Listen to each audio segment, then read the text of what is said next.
It is with that and my great pleasure to introduce you to our first comedian, Mr. Barry Love. Yo! Give it up for phelyx. Keep going. All right, I gotta move this. Hippies are a little clumsy. How we doing, guys? Yeah, good. Awesome. Well, they call me Big Bear, but I just lost 30 pounds Congrats. of weed in the mail. I'm pissed. And I look young, but I actually come from a different time. I've had a beeper in my life, and it wasn't even to sell weed yet. It was so my mom could tell me to come home. I knew they were tracking devices. But I come from a different time. I saw Netflix put Blockbuster out of business. I saw one of my favorite, Toys R Us, get put out of business by Amazon. I saw heroin get put out of business by fentanyl. I come from a time where you could find a mystery bag of powders on the barroom floor and go home and have a good night. Nowadays, you have to know chemistry to take that cocaine home. I didn't come from free love like the hippies, but I at least came from mystery bag of powders is okay. But a hippie feels safe in Denver because you guys went and legalized pot. Yeah. Kind of put me out of a job, though. Nobody tells you what happened to the weed man, the one that made it out. He delivers pizza now. DoorDash, and these people with the snowboard racks on the top of their car looking like police, they're slowing down your food, I'm sorry. But Denver, you guys legalized pot, and then the same year you installed all these traffic circles around town. You guys just have stoners doing laps, lost. I've tried to come to Felix's show 3 or 4 times and ended up in Lakewood. But you guys think it's easy being a hippie, because I don't have a real job. But how many times have you used your job to get out of doing things you didn't want to do? These people know I don't have to work in the morning.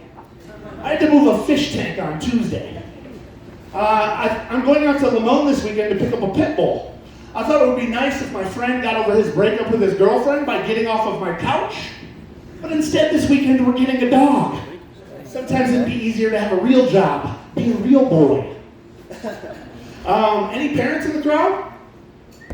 Awesome. Hippies, we're pretty childish, so we don't have a lot of kids. You guys keep track of how good your kids are doing with the height on the wall? Hippies, we keep track of the length of our hair as the last time we saw a judge. I'm doing pretty good. But like I said, when you guys legalized pot, it put me out of work. I was growing pot high up in the Colorado Rockies, double meaning. And the worst thing that can happen to you when you're growing pot is for the police to show up. We found out a close second is you could run out of Kool-Aid. Hippies, they think it's a real drink. Chiba Hut, they put it on tap like it's a real drink for us. And have you guys ever been so stoned you thought you invented something that you didn't really? That happened to me in Conifer. So we were out of Kool-Aid, but my girlfriend shops at Costco, so we had a bunch of sugar up in the cabinets. I look up in the cabinets and I see we're out of Kool-Aid, so my clock started ticking. All these hippies that had been staying with us at the weed grow had brought up a bunch of tea.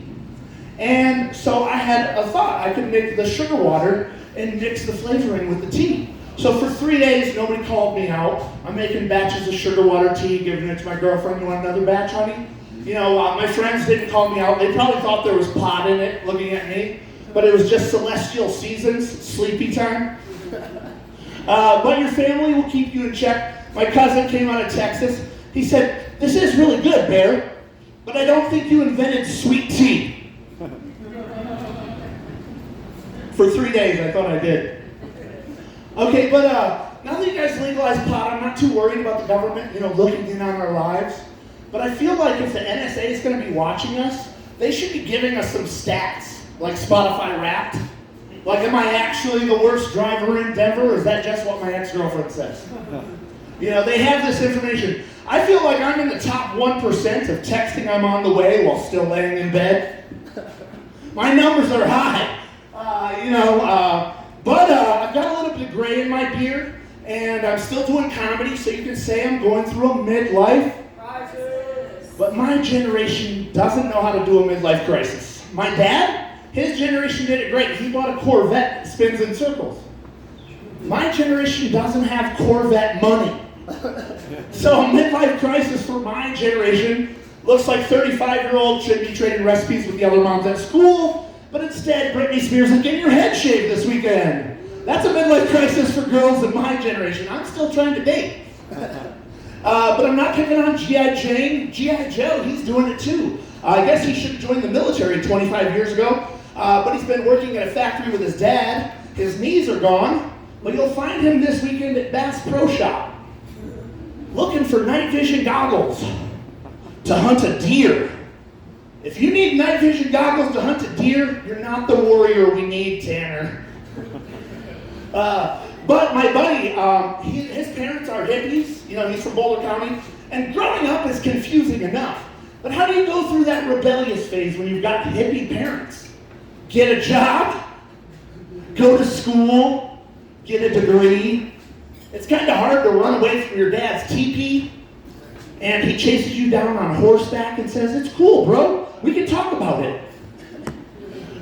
But hippies did some good things for society. They actually invented the word grounded. You know, take away the TV, take away the tablet, get grounded.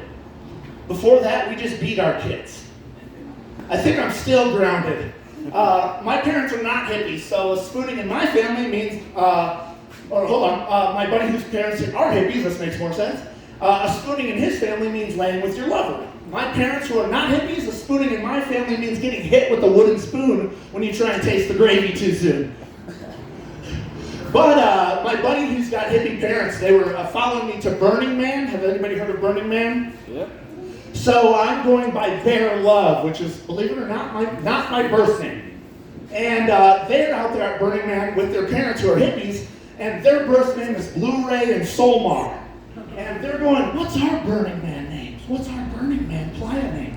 And they realized they already came with Burning Man names. So the whole Burning Man, they went by Bob and Sam. You go by Bob, I'll go by Sam. It was great. And it was funny because after a show, somebody came up to me and was like, "My parents were hippies, that's so funny. We got to choose our own punishment."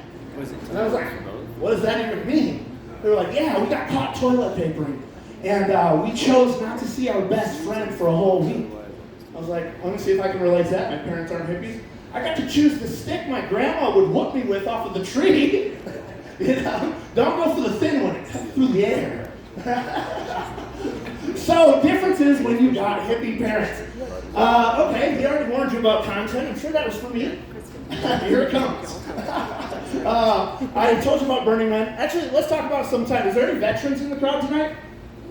Awesome, let's give it up. I don't talk about this a lot, but I am also a veteran, and I was a POW of the drug war.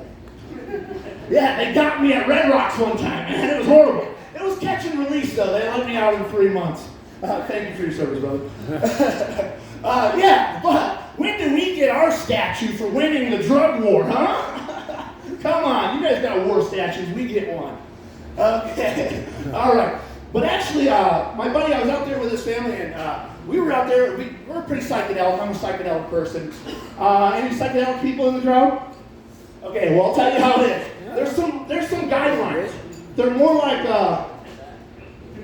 rules. So my buddy's dad told me this. We're eating acid out in Burning Man. And he said, "Bear, you remember the rules of acid, right?" And I thought he was joking. It's illegal. That's a rule.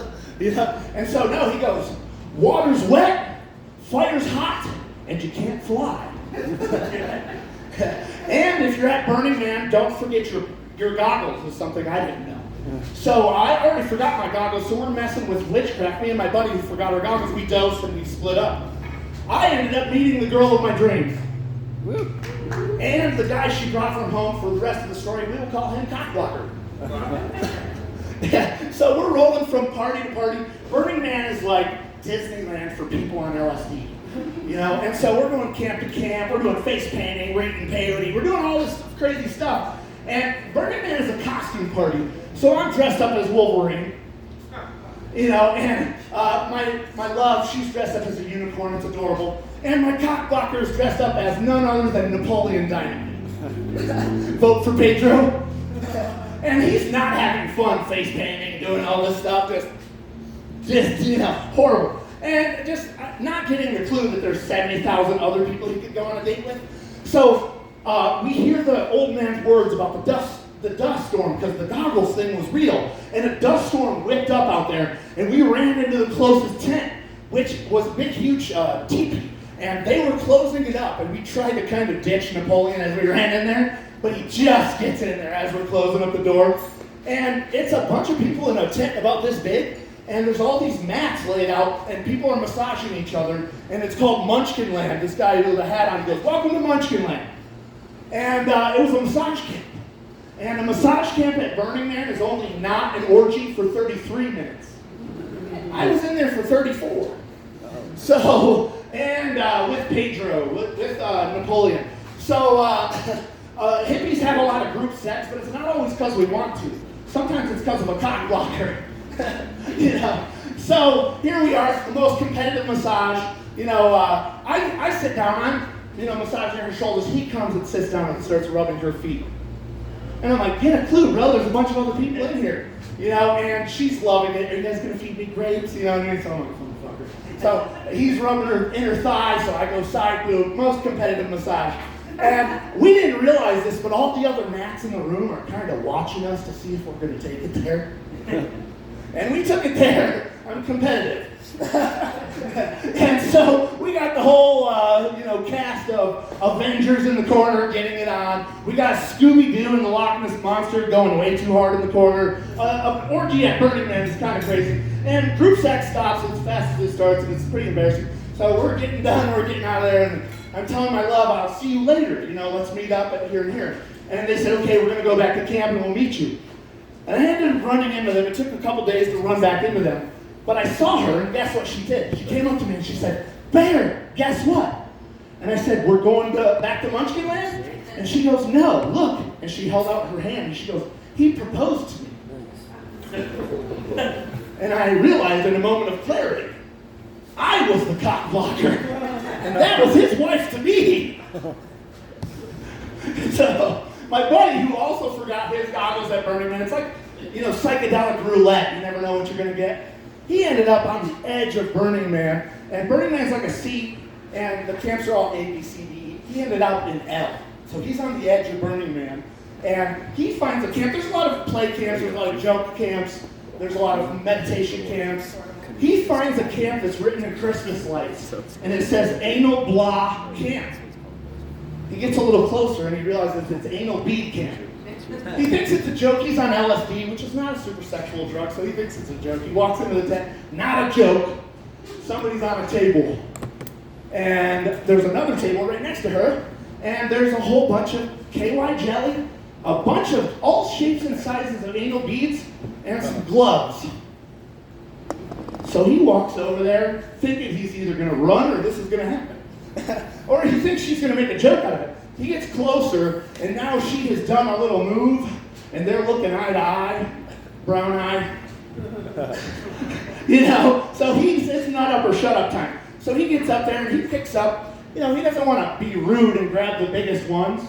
He doesn't want to grab the smallest anal bead, so he grabs the Goldilocks of anal beads. Just right. And he goes over there, and she does not back out. He does not either. He's all in. He gets one in. Puts the second one in. And she has not made a pee. He says, does she even like this?